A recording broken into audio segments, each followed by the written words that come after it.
Hello, I'm Stella Ferris, and you've crash landed on the Monster Catchers Journal podcast.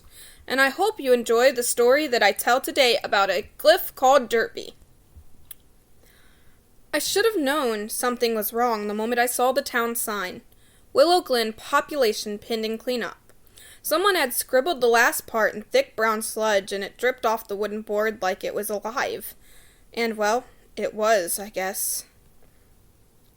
Willow Glen had been sending distress calls for 3 days. Every fountain, every water pump, every gutter had been clogged with heavy, sticky mud. Kids couldn't get to school, farmers couldn't irrigate their fields, and at night locals swore they heard giggling from the ditches, mischievous giggling.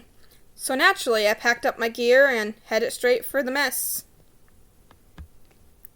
The smell hit before I even saw him, like wet soil mixed with old boots. Then something tiny and brown zipped past my ankle, leaving a splatter on my boots so thick it nearly glued me to the ground. From the corner of my eyes, I saw 2 wide golden eyes glowing in a pile of sludge. Then it smiled at me, sharp little teeth and all. "Great," I muttered, "a muddle imp." Except it wasn't. The little guy rolled forward, and the entire puddle rose with him, forming a perfect mud spear with swirling patterns across his body. Dark spirals curled out like whiskers, twitching in excitement. He wiggled. I swear he wiggled. That was when he spit another glob of mud at me, laughing like he had just told the world's funniest joke. The more I chased him, the more he treated it like a game. He rolled through town like a living snowball, except made entirely of sludge, picking up bits of dirt, broken leaves, and one very unfortunate mailbox. Every time I got close, he'd sink halfway into the ground, pop up behind me, and splatter my back with a little tag you're it blob. Kids from the town watched from the rooftops, cheering him on. "Get him, Muddy! He's too fast!" "He slimed my brother yesterday." I couldn't help it. I laughed too. But a glyph that playful can still cause real damage, especially when he starts clogging the town's main water supply. I knelt down by the reservoir, dipping a finger into the thick brown sludge. "Muddy," I whispered, "we need to talk." He peeked out at the mud like a tiny, guilty meatball. This time, instead of charging him, I sat down. "You're just bored, aren't you?" I said quietly. "No one plays with you the way you want." His eyes softened. A small bubble popped beside him, like a sigh. "So, how about this? Come with me. I've got plenty of room in my sanctuary. Glyphs like you'd fit in." A long moment passed, then very slowly he rolled into my lap. He left a muddy imprint the size of a melon, but I took that as a yes. I touched my pyramid device to the ground, and it lit up like a Christmas tree. He shimmered, letting out a happy little chirp. With a swirl of glowing runes, he was pulled safely inside. Willow Glen's water cleared within minutes. Entry complete. Field report. Glyph classification Dirtbe. Location Willow Glen Township. Arrival plus cleanup operation is the date logged. Glyph name is Dirtbe. Type is earth/haunt. Threat level moderate. Environmental disruption. Overview. Responded to emergency request from Willow Glen due to escalating mud-based obstructions across the town's infrastructure. Water pumps, drinking wells, irrigation canals, and public walkways were all clogged with a thick, animate sludge. Consistent reports described a laughing mud orb responsible for the contamination. Upon arrival, confirmed the suspect as Dirtbe, an earth/haunt glyph, known for turning boredom into widespread muck-related chaos. Dirtbe appears as a round, lumpy spear of living mud. 2 bright golden eyes with elongated pupils, small, sharp teeth visible with Winnie grinned, sorry. Constant dripping and bubbling of mud from the body surface. Spiraling tendrils like mud whiskers that twitch when excited, emits playful squeaks when rolling at high speed. Texture of mud is unnaturally sticky, capable of instant adhesion. His behavioral notes are as follows. Displays high levels of energy, constantly rolling, bouncing, or diving into the earth. Treats pursuit as a game, actively encouraging town residents to chase him. Non-malicious intent, damage caused appears to be accidental or due to overstimulation. Shows signs of loneliness, compensating with attention-seeking mischief. Responds well to calm, non-confrontational communication. Incident summary. Dirtbe had effectively shut down Willow Glen's water systems by filling all channels with self-generated muck. Attempts by locals to capture him were unsuccessful due to his ability to sink into the soil and reappear elsewhere. After observing his patterns, engaging shifted from capture to report building. Dirtbe responded to gentle verbal communication and displayed a desire for companionship. Containment and capture. No force required. After initiating a calm approach and offering sanctuary, Dirtbe voluntarily made physical contact, rolling onto my lap and signaling compliance. My pyramid device activated without resistance. The town's water source cleared within minutes of Dirtbe's departure, confirming that the environmental disruption was directly tied to his presence. And now my sanctuary notes. Dirtbe has integrated quickly. Behaviors observed in sanctuary, rolls laps around other glyphs in greeting, leaves decorative mud spirals along paths, enjoys supervised play near water features, seeks attention through nudging and harmless splatter. Recommended enrichment includes mud pits, obstacle courses, and interactive play with durable tools. And my final assessment is Dirtbe is a harmless but highly messy earth/haunt glyph. When provided with companionship and stimulation, his destructive tendencies reduce dramatically. Best suited to wide open environments where mud play is a safe and contained activity. Status. Successfully relocated to sanctuary, condition content, muddy, and thriving. Now let's get back to the story. I just wanted to give you guys my field report. As soon as the water returned, an old lady with kind eyes walked up to me. "Thank you so much. You have to stay for dinner. It's the least I can do to compensate you." I opened my mouth to say no. I really did. But my boots were soaked. My pants were stained with Dirtbe's farewell imprints, and I still had mud drying in my hair. But something about her tone, the gentle firmness, the way her hands were already ushering me toward her porch, told me she wouldn't be taking no for an answer. Before I knew it, I was being guided down a cobblestone path towards a cozy cottage with smoke curling from the chimney like it was waving hello. The air smelled like roast vegetables and fresh bread. My stomach, the traitor that it is, growled loudly enough to betray me. The woman chuckled. "I'm Marabeth, and you, dear, look like you've had a day." "Just a little mud," I muttered. She glanced at the streak of dried muck running from my shoulder to my hip. "A little, they say." Inside her house looked like a quiet festival had exploded. Soft colors, stitched pillows, warm yellow lamplight. She sat me at a wooden table while she bustled around with the urgent joy of someone who finally had an excuse to feed another human being. "You monster catchers work too hard," Marabeth said as she ladled stew into a bowl. "Never resting. Never taking a break. Always helping. It's good you caught that little troublemaker." I laughed. Dirtbe wasn't trying to hurt anyone. He just needed attention. Marabeth set a steaming bowl in front of me and tapped the side of her nose knowingly. Most mischief comes from lonely hearts." That hit deeper than I expected.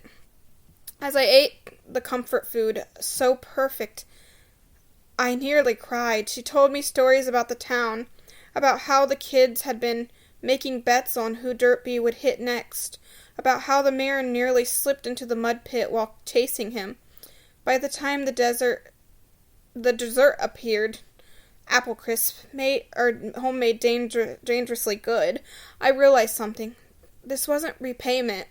This was gratitude with a side of motherly stubbornness. As the evening settled into a warm calm, Marabeth rested her hand on mine. "Thank you," she said again, soft this time, "for seeing him, not just the mess." And for once, I didn't feel the urge to deflect or downplay it. I simply nodded. "You're welcome." Marabeth wanted me to stay the night, and I couldn't just turn down her generosity. There was something in her smile, warm and unassuming, that made saying no impossible. So I obliged. After taking a quick shower to wash off the day's dust and muck, I changed into an outfit she'd let me borrow, a soft, oversized sweater and leggings that felt like a warm hug.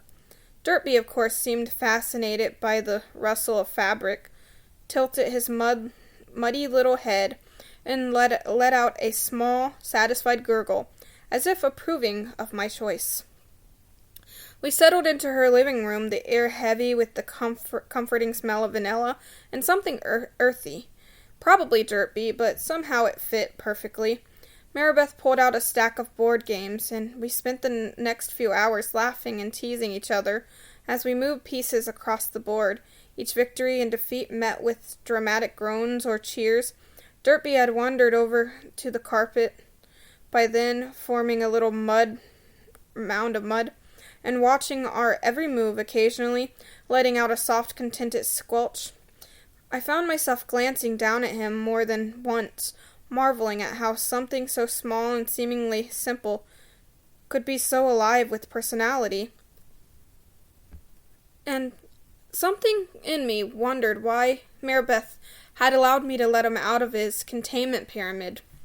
But that was an answer that couldn't be answered right now. As the evening wore on, the games ended, the pieces tucked away in their boxes, and Marabeth dimmed the lights. Dirtbe, apparently satisfied with his own exploration, curled into a small, muddy coil beside us. There was a quiet comfort in the room, the kind that wraps around you like a blanket. I leaned back on the couch, letting the warmth of the room and the gentle presence of both Marabeth and Dirtbe seep into my bones. Conversation faded into soft sighs, punctuated only by the occasional squelch or the subtle creak of the floorboards. Eventually, sleep began to tug at my eyelids. I realized how unusual it felt, yet how right it was to be here in this small, unassuming apartment with a creature I'd only just captured and a friend who treated both me and Dirtbe with patience and kindness. Dirtbe let out a final satisfied little gurgle before settling, and I could almost swear he was smiling. Marabeth had already dozed off, her hand resting lightly on her blanket, and I let myself sink into the quiet, grateful for the strange, muddy little life that had somehow made its way into my world. As I drifted off, I made a mental note for the journal. This was not just this night Dirtbe became part of the sanctuary. It was a night I realized that sometimes the smallest, muddiest companions can bring the most unexpected warmth into your life. The next morning, Marabeth saw me off with a warm smile and a wave, and me and all the Glyphids and glyphs that I had traveled back to the sanctuary house. As soon as I stepped into the sanctuary house, Dirtbe, now back in his Glyphid, squirmed happily beside me, but my attention was immediately caught by Luna and Zena standing there with their arms crossed over their chests like two angry parents. "Where were you last night?" Luna asked, her voice a mix of concern and exasperation. "You should have called if you were going to be late," Zena added, her eyebrows furrowed. I couldn't help but grin. "Calm down, Mom and Dad," I joked, expecting maybe a roll of the eyes or a playful groan. Instead, they both launched at me at the same time, leaping into a pile on top of me. Dirtbe let out a delightful little gurgle from his Glyphid, watching the chaos unfold. We all collapsed into laughter, tangled up in limbs and laughter echoing through the sanctuary. In that moment, it didn't matter that I'd stayed out late or borrowed an outfit. This was family. Messy and loving in the most perfect way. After the pile of hugs and laughter finally settled, Luna and Zena straightened up, still shaking their heads but smiling now. Their earlier angry parent act completely dissolved.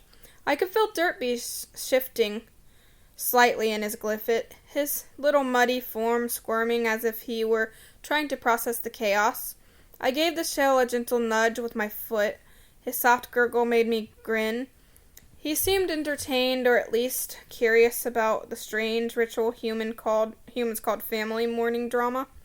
So, I said, trying to steer the conversation somewhere calmer, what's on the schedule for today? You're going to help clean up the kitchen first, Zena replied firmly, though her voice carried an amused edge, and then you can spend time with whatever this is, she added, nodding towards Dirtbe's Glyphid, which quivered in response as if he were waving a tiny muddy hello. Luna crossed her arms again, a mock serious expression on her face, and no disappearing again. Last night was unacceptable. I laughed, holding up my hands. I promise, no more last night adventures without check-ins. Scout's honor. Dirtbe gurgled again, and I swear it sounded like he was laughing along with me. We moved into the kitchen together, and I couldn't help but glancing back at Dirtbe every few seconds. He didn't move much from his Glyphid, but I could see tiny shifts and squiggles that told me he was paying attention, taking everything in. Occasionally he would let out a soft, bubbling gurgle like a little commentary on the human's chaos. While washing dishes, Zena leaned over and whispered, "He's so small, but he's got quite the personality, huh?" I nodded, watching Dirtbe's shell wobble slightly as he squirmed again. "Yeah, and he's going to keep us all on our toes, I can already tell." By the time the kitchen was clean, Dirtbe had started nudging the edge of his Glyphid toward me, as if inviting a little interaction. I knelt down, careful not to disturb him too much, and gave the shell a soft tap. He responded with a delighted gurgle, and I laughed. Looks like someone's ready for breakfast, and maybe a little trouble afterwards. Luna and Zena exchanged glances, both grinning. "Just keep him out of trouble," Luna warned, "and remember, you promised." "I did," I said, smiling down at the tiny muddy creature. "Scout's honor, but don't worry, we'll all survive this little mud together." Dirtbe gurgled in agreement, and I knew somehow he was already part of the family, even if it was still safely tucked inside his Glyphid. It was finally time. I knelt on the floor beside Dirtbe's Glyphid, it resting in my hands, and gave the top a gentle tap.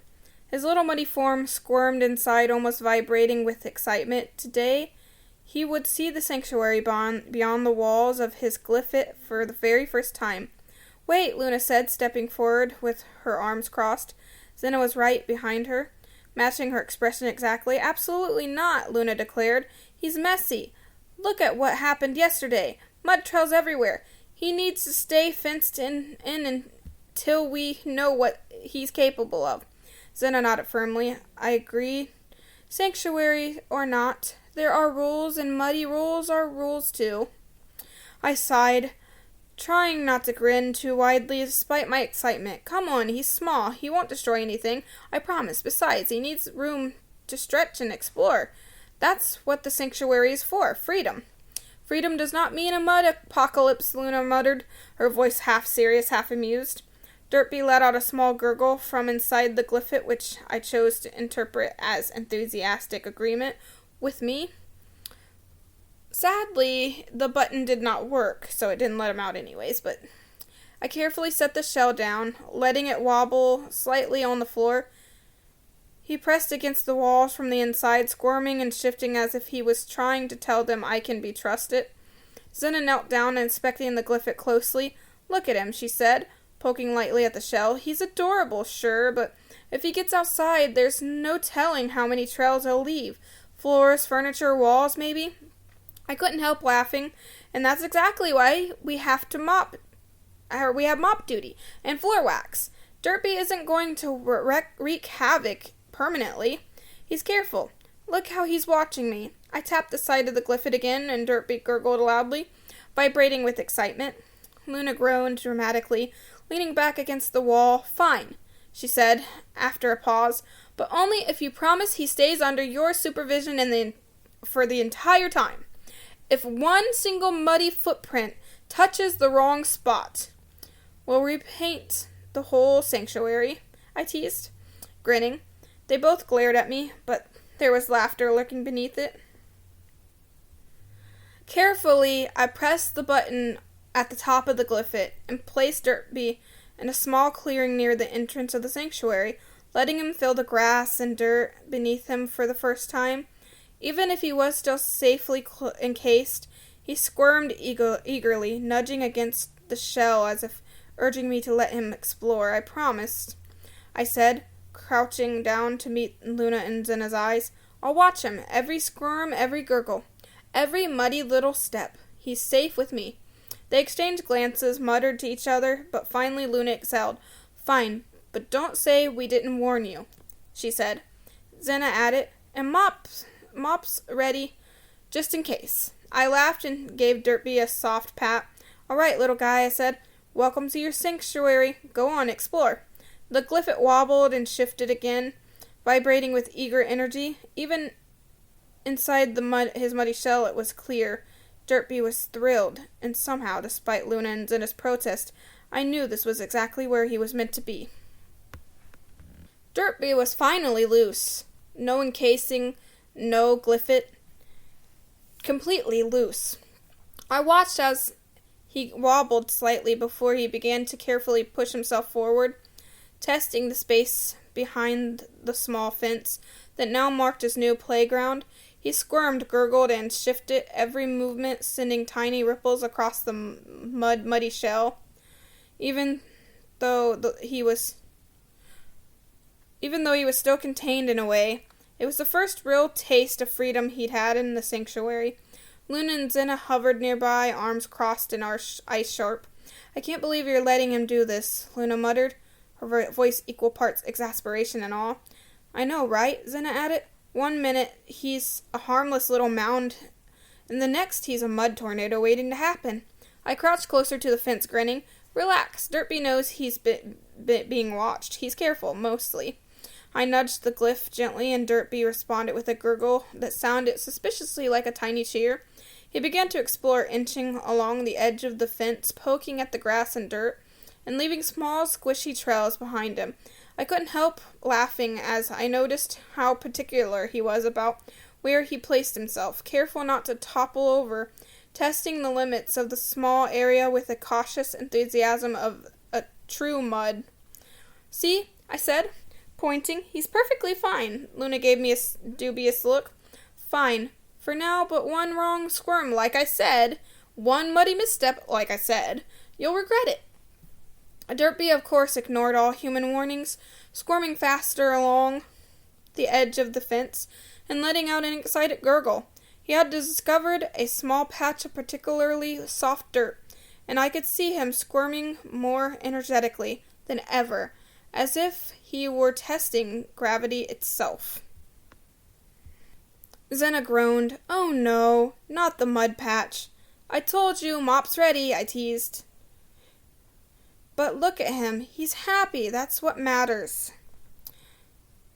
Then the three of us watched as Dirtbe navigated the small fence area with surprising skill, his muddy body wobbling and jiggling with every movement. Despite his size, he commanded the space entirely on his own terms. "You're going to make a mess," Luna muttered, a hint of a smile tugging at her lips. "I think he's going to make himself at home," I said, crouching closer to the fence. Dirtbe's gurgle echoed happily from his Glyphid, a tiny but unmistakable sound of approval, and somehow, even with Luna and Zena fretting just a few feet away, it felt like the beginning of a perfect little sanctuary adventure. And that is this week's episode. I hope you guys enjoyed, and may the glyphs always shine their light down on you and protect you.